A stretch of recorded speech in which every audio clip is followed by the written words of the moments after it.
Well, Donald Trump is at it again with his global tariff war, this time threatening the international movie industry with a 100% tariff on their imports into the United States. He says companies are offering all sorts of incentives to draw movie makers away from America. The president repeated that announcement in an interview outside the White House. Other nations, a lot of them, have stolen our movie industry. And I'm saying if they're not willing to make a movie inside the United States, and we should have a tariff on movies that come in. And not only that, governments are actually giving big money. I mean, they're supporting them financially. So that's sort of a threat to our country in a sense. And it's been a very popular thing. I can tell you one thing, movie makers love it. Now, Britain, of course, is the home of an enormous pool of movie making and production talent. We can talk to Phillippa Childs, who's head of the entertainment industry union BECTU. Hi to you, Phillippa. Good afternoon. Hi. I'm guessing your first reaction when you heard what Donald Trump had to say was what does he mean? Yes, exactly. I mean, there is very little detail around that particular announcement. And so I think everyone in the industry today has been grappling to try and understand what it might mean and what the consequences might be. It is suggested that the president wants to destroy the international movie industry. Now, that's a friendly ambition for you. It is indeed. You know, it really is truly a global industry, and it's a hugely successful industry across the globe, including, as you say, here in the UK. So any sort of seismic announcement or change can have wide-ranging reverberations across the globe, and clearly that has happened today. Right, now tell us then about the industry's dependence on the American market. Yes, our production is heavily reliant on the American market, and inward investment is really important to the UK industry. So any change like this would really cause yet another difficulty for our members, workers across the industry who have had a bit of a torrid time over the last few years. During COVID, and then obviously the strikes in the US film industry over a couple of years ago. I guess talking about difficulty is really an understatement because Britain is such a centre for talent, isn't it?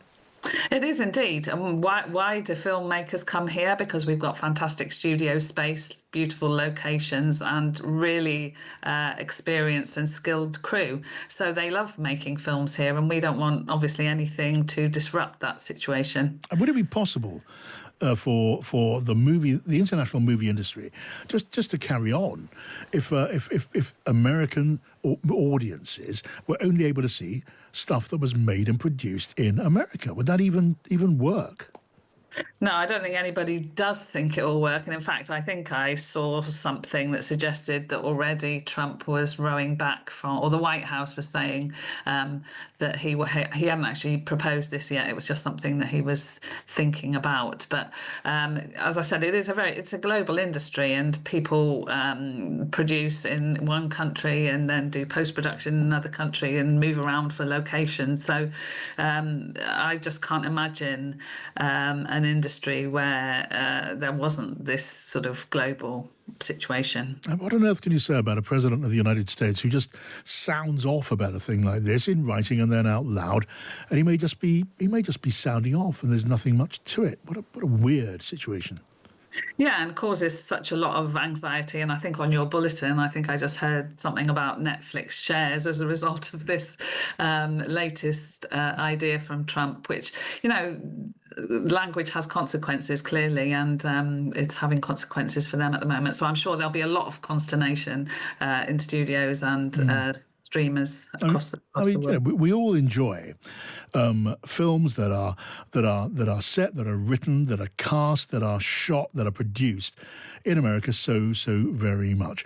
And it would be a loss to just about everybody. But just imagine, and this has to be part of a rational calculation, Phillippa. Imagine if there was a retaliatory trade war in the movie-making market. It would hurt America arguably worse than it does anybody else. Absolutely, yeah. I mean, the US is very dominant in terms of filmmaking, so it would potentially hurt them if people responded in kind. I mean, that's not to say that we shouldn't also be focused on making sure that we have a robust and sustainable UK industry that's not reliant on the Yes. US. And I think lots of us have said that we need to do more in that respect. Right. So, look, how serious is the problem now of the British bit of the international movie making industry? You mentioned COVID. How are things now? I mean, things are pretty much only just recovering following the strikes in the US, the SAG-AFTRA and Writers Guild strikes in the US. So it has been a particularly difficult period, and undoubtedly, when there are problems in the US market, that they do reverberate, and we do feel them in the UK. So. It's a really delicate situation, and for our members, obviously, who are freelancers, it's a very precarious situation. And you mentioned that Netflix stock has taken a hit just on this talk that President Trump started, because so much of what we see has transferred itself to the streaming services. What has that done to the industry as a whole? It has been quite sad to see the way the movie house has declined as a part of our lives. Yeah, there has been a great deal of change, and the streamers have played a huge part in that. And undoubtedly, cinema has faced challenges, although there have clearly been some releases this year that have performed incredibly well. So I think what we all want to see is a balanced ecosystem, so that people can watch what they want to watch on their televisions, but also that there is films in the cinema that people want to go and see. We've heard in the past few hours from the actor John Voight. He's Donald Trump's main advisor on the film industry. He's a famous actor and father of Angelina Jolie. With the stars and stripes behind him, he made this statement. Our industry recently has suffered greatly over these past few years, and many Americans have lost jobs to productions that have gone overseas. It's been very serious. People have lost their homes, can't feed their families. Yeah, so how will this affect the British film industry? Paul Fleming is the General Secretary of Equity, the trade union representing British creative industries. Morning, Paul. Morning. How are you? Very good, thank you. It is a striking fact, though. We don't really think about it that much. An awful lot of Hollywood films are made in this country. Tom Cruise is now basically a resident of this country because he makes Mission Impossible here. And that's great for us, but maybe is it understandable that Trump might want some of those jobs back in America? I suppose it is understandable, and there is a significant turndown in Hollywood in particular and LA in particular, not just because of the UK, but because of other countries in Europe who are broadly relying on a tax incentive regime. But there also has to be an acknowledgement there's been a loss of work from Hollywood, from California, that's been lost to Nevada or New Jersey, which are becoming bigger and bigger centres of TV and film production.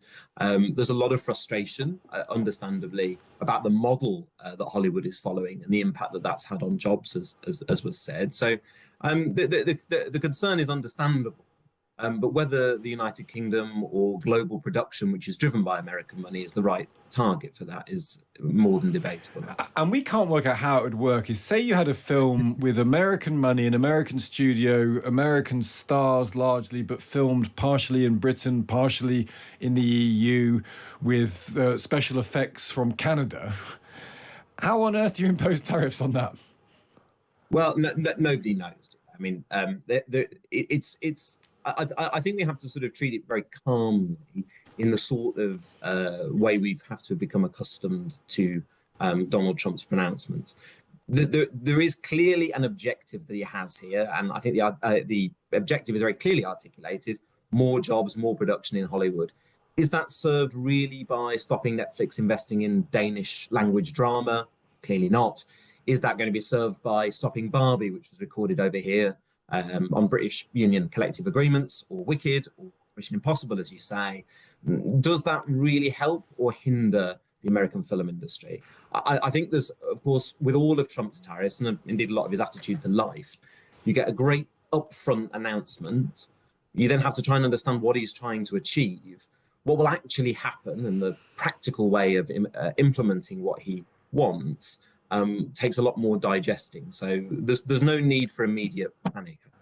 I guess one other question, though, just before you go, is that, say the tariff things abandoned, as they often are, but he decides to, which is what John Voight recommended, by the way, incentivise production in America. That could be a concern for your members, couldn't it? Because ultimately, if America gets its act together in any way and starts incentivising more productions in Hollywood, that would be, it's a zero-sum equation to a certain extent. That would be bad for you.